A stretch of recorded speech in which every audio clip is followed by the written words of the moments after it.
ہرقل شاہ روم نے قریش کے قافلے میں ایک آدمی بلانے کو بھیجا، اور اس وقت یہ لوگ تجارت کے لیے ملک شام گئے ہوئے تھے، اور یہ وہ زمانہ تھا جب رسول اللہ صلی اللہ علیہ وسلم نے قریش اور ابو سفیان سے ایک وقتی عہد کیا ہوا تھا۔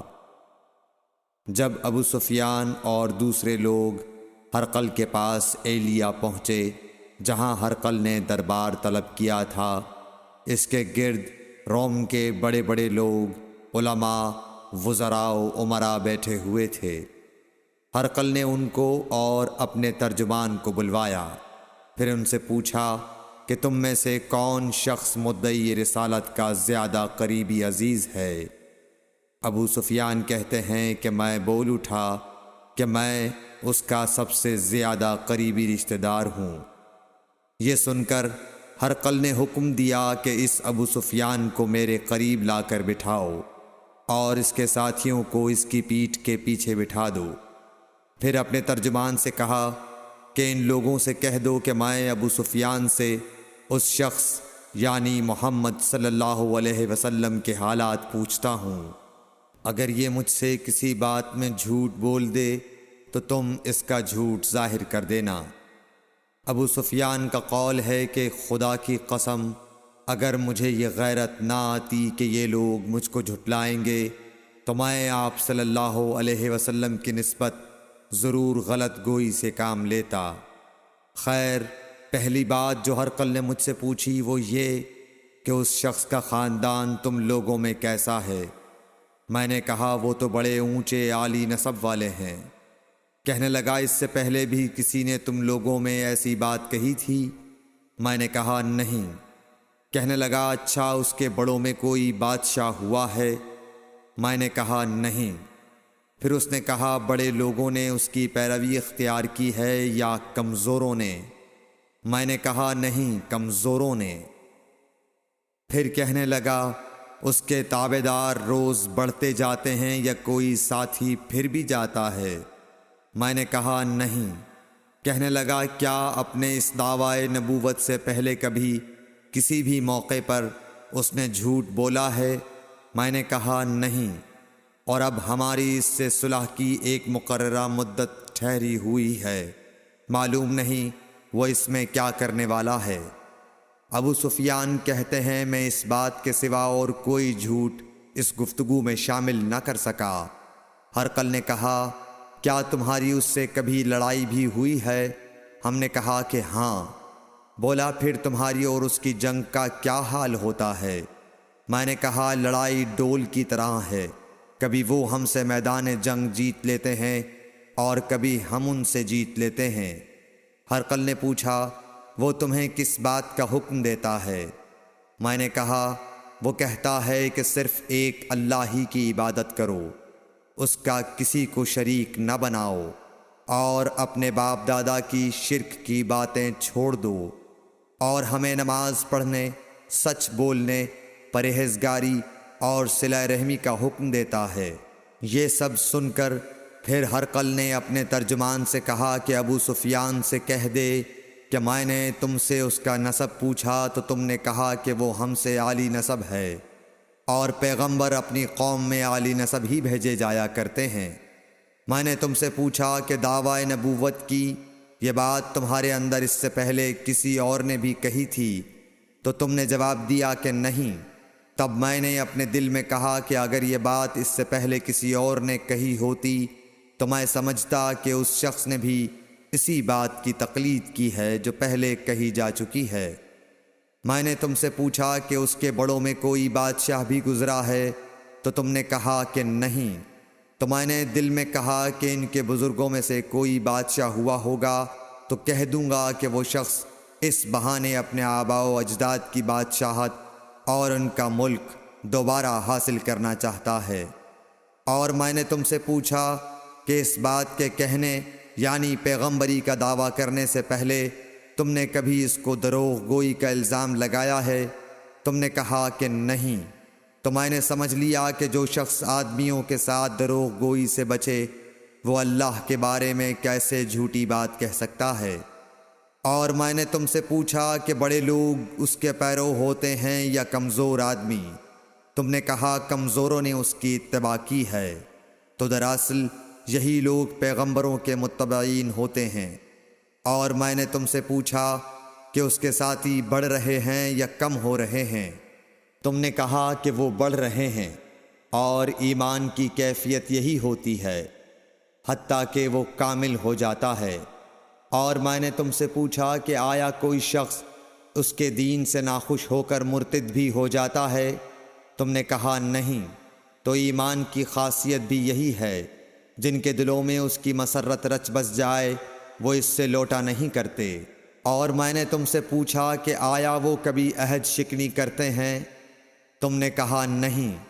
پیغمبروں کا یہی حال ہوتا ہے، وہ عہد کی خلاف ورزی نہیں کرتے۔ اور میں نے تم سے کہا کہ وہ تم سے کس چیز کے لیے کہتے ہیں؟ تم نے کہا کہ وہ ہمیں حکم دیتے ہیں کہ اللہ کی عبادت کرو، اس کے ساتھ کسی کو شریک نہ ٹھہراؤ، اور تمہیں بتوں کی پرستش سے روکتے ہیں، سچ بولنے اور پرہیزگاری کا حکم دیتے ہیں۔ لہٰذا اگر یہ باتیں جو تم کہہ رہے ہو سچ ہیں تو عنقریب وہ اس جگہ کا مالک ہو جائے گا کہ جہاں میرے یہ دونوں پاؤں ہیں۔ مجھے معلوم تھا کہ وہ پیغمبر آنے والا ہے، مگر مجھے یہ معلوم نہیں تھا کہ وہ تمہارے اندر ہوگا۔ اگر میں جانتا کہ اس تک پہنچ سکوں گا تو اس سے ملنے کے لیے ہر تکلیف گوارا کرتا۔ اگر میں اس کے پاس ہوتا تو اس کے پاؤں دھوتا۔ ہرقل نے رسول اللہ صلی اللہ علیہ وسلم کا وہ خط منگایا جو آپ نے وہیہ کلبی رضی اللہ تعالیٰ عنہ کے ذریعے حاکم بصرہ کے پاس بھیجا تھا، اور اس نے وہ ہرقل کے پاس بھیج دیا تھا۔ پھر اس کو پڑھا تو اس میں لکھا تھا، اللہ کے نام کے ساتھ جو نہایت مہربان اور رحم والا ہے۔ اللہ کے بندے اور اس کے پیغمبر محمد صلی اللہ علیہ وسلم کی طرف سے یہ خط ہے شاہ روم کے لیے۔ اس شخص پر سلام ہو جو ہدایت کی پیروی کرے۔ اس کے بعد میں آپ کے سامنے دعوت اسلام پیش کرتا ہوں۔ اگر آپ اسلام لے آئیں گے تو دین و دنیا میں سلامتی نصیب ہوگی، اللہ آپ کو دوہرا ثواب دے گا، اور اگر آپ میری دعوت سے روگردانی کریں گے تو آپ کی رعایا کا گناہ بھی آپ ہی پر ہوگا۔ اور اے اہل کتاب، ایک ایسی بات پر آ جاؤ جو ہمارے اور تمہارے درمیان یکساں ہے، وہ یہ کہ ہم اللہ کے سوا کسی کی عبادت نہ کریں اور کسی کو اس کا شریک نہ ٹھہرائیں، اور نہ ہم میں سے کوئی کسی کو خدا کے سوا اپنا رب بنائے۔ پھر اگر وہ اہل کتاب اس کتاب سے منہ پھیر لیں تو مسلمانوں، تم ان سے کہہ دو کہ تم مانو یا نہ مانو، ہم ایک خدا کے اطاعت گزار ہیں۔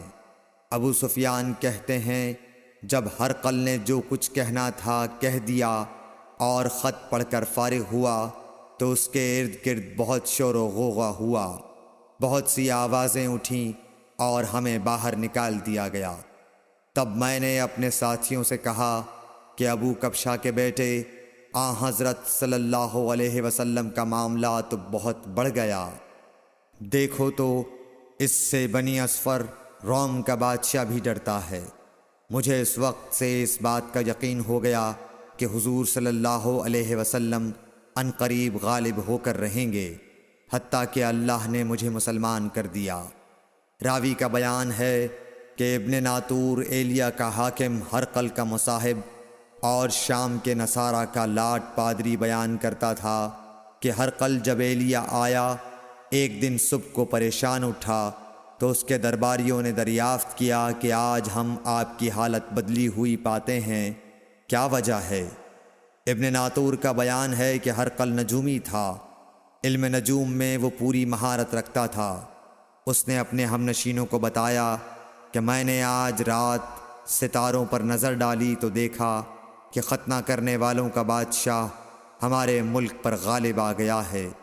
بھلا اس زمانے میں کون لوگ ختنہ کرتے ہیں؟ انہوں نے کہا کہ یہود کے سوا کوئی ختنہ نہیں کرتا، سو ان کی وجہ سے پریشان نہ ہوں۔ سلطنت کے تمام شہروں میں یہ حکم لکھ بھیجیے کہ وہاں جتنے یہودی ہوں سب قتل کر دیے جائیں۔ وہ لوگ انہی باتوں میں مشغول تھے کہ ہرقل کے پاس ایک آدمی لایا گیا جسے شاہ غسان نے بھیجا تھا۔ اس نے رسول اللہ صلی اللہ علیہ وسلم کے حالات بیان کیے۔ جب ہرقل نے سارے حالات سن لیے تو کہا کہ جا کر دیکھو وہ ختنہ کیے ہوئے ہے یا نہیں۔ انہوں نے اسے دیکھا تو بتلایا کہ وہ ختنہ کیا ہوا ہے۔